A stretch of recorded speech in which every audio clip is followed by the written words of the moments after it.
Hi, welcome to Honors Chemistry with Miss Brubaker. I am Miss Brubaker. I am very excited to be teaching Honors Chemistry to your child this year. I am teaching mostly with co-teachers this year, so if your child is in second period, then I am joined with Mrs. Jackson and Mrs. Lava. If your child is with me for seventh period, I'm joined by Dr. Malman.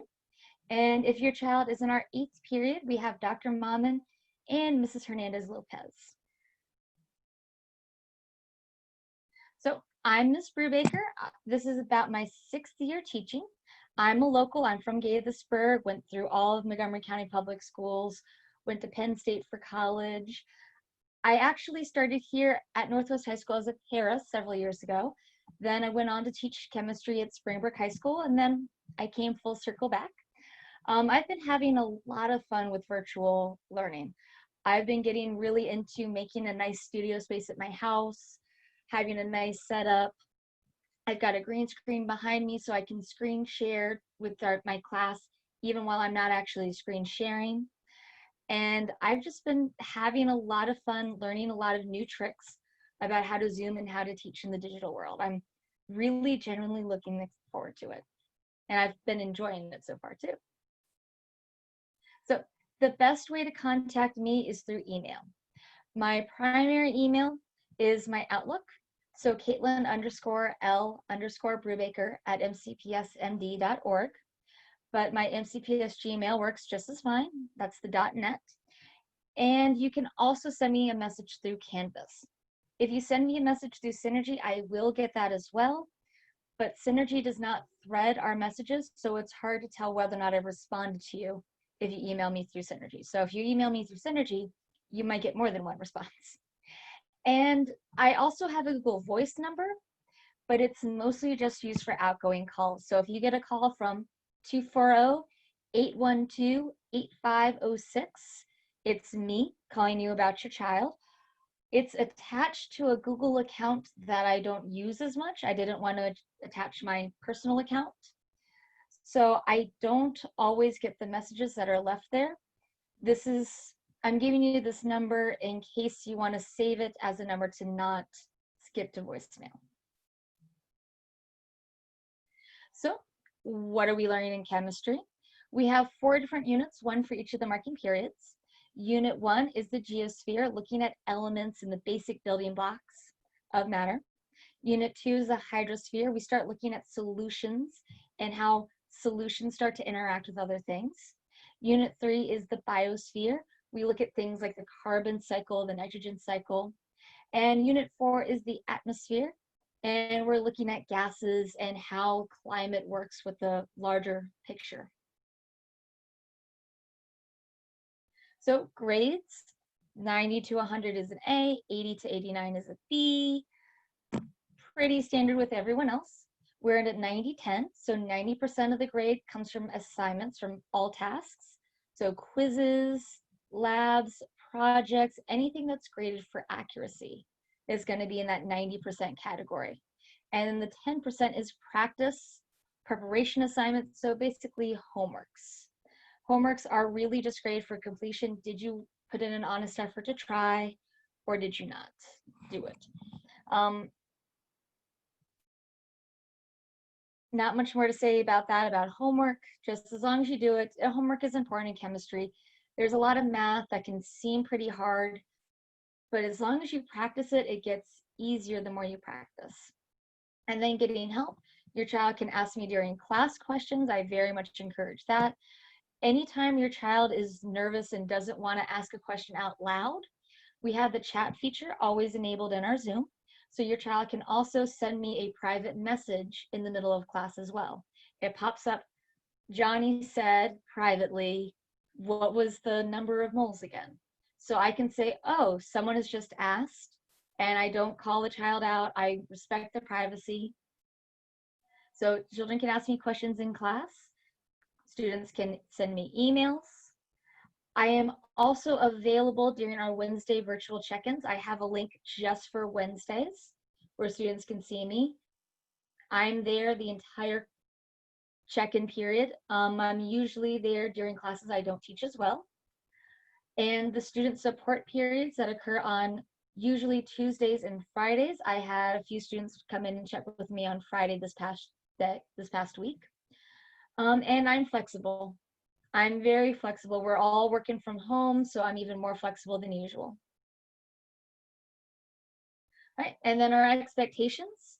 We expect our students to be logged in, having their sound on so they can hear us, and to have their cameras on.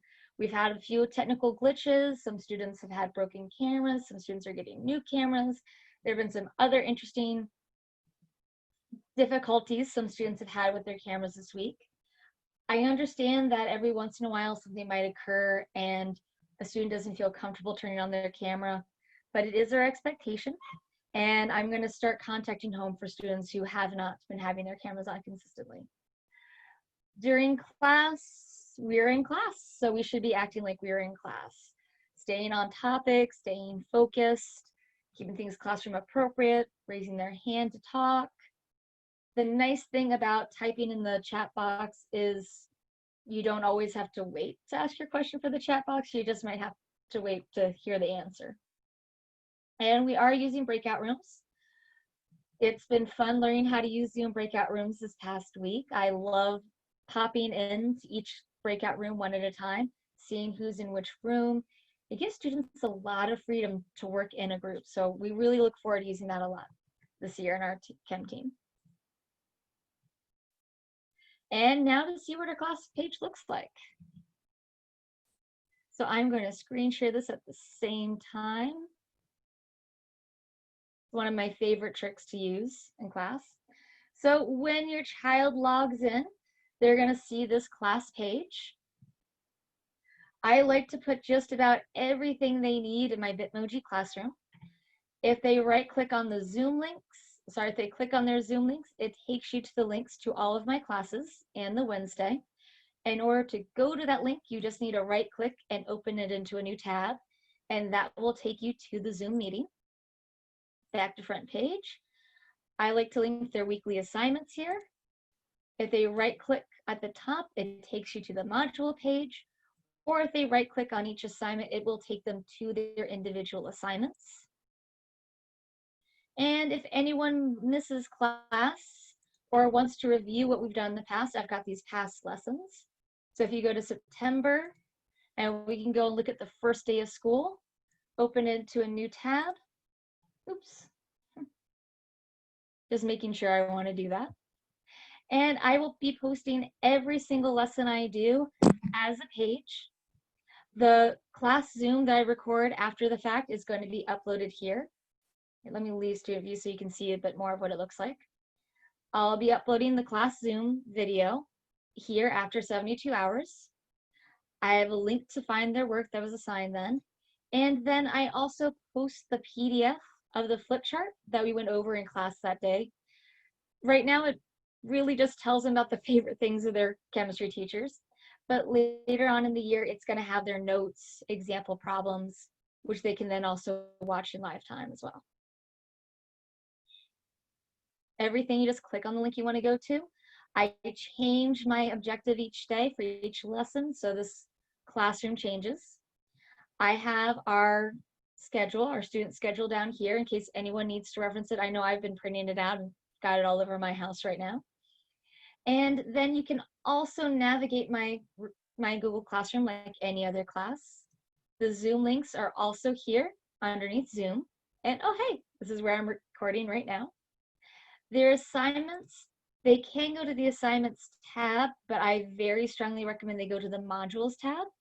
And that's where I organize it by module. So the first week of school, they had a few things to do. It was mostly getting to know you, filling out forms, making sure their Cami was set up. I'm going to try and keep doing warm-ups. I feel very strongly about having kids think about what we're about to do before we do it. And a new module is for students who miss class. So if a student is not able to make our synchronous class, the Zoom link is good for 72 hours. And I assign these Zoom class videos only to the students who miss class.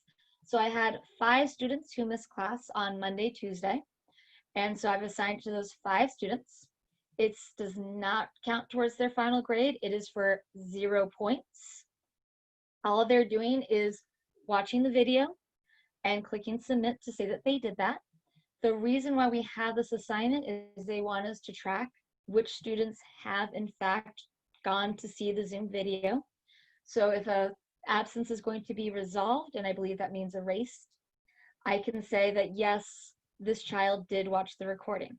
Now, something I point out to the students is it does record, Canvas records how long students interact with their assignments. So if they click on it and they're only on that page for 1 minute and it's a 40-minute video, we'll know they didn't really watch the video. So they just need to watch the video, and then they can click that little box in the Google form saying they did make it up by watching the Google video. You can see grades here. However, the grades that are reported in Canvas are not up to date.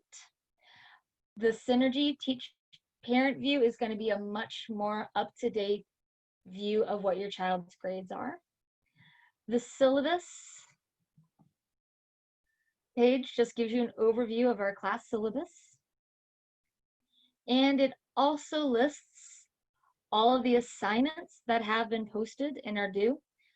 I see 5 of every assignment because the due dates are different for each class period.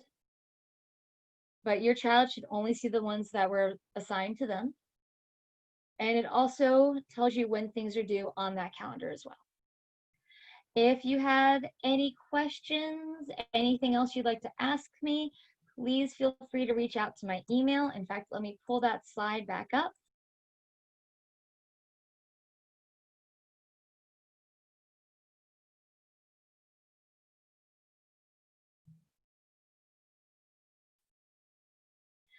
Please feel free to contact me if you have any questions or if there's anything you would like me to know about your child. Thank you for coming to Back to School Night.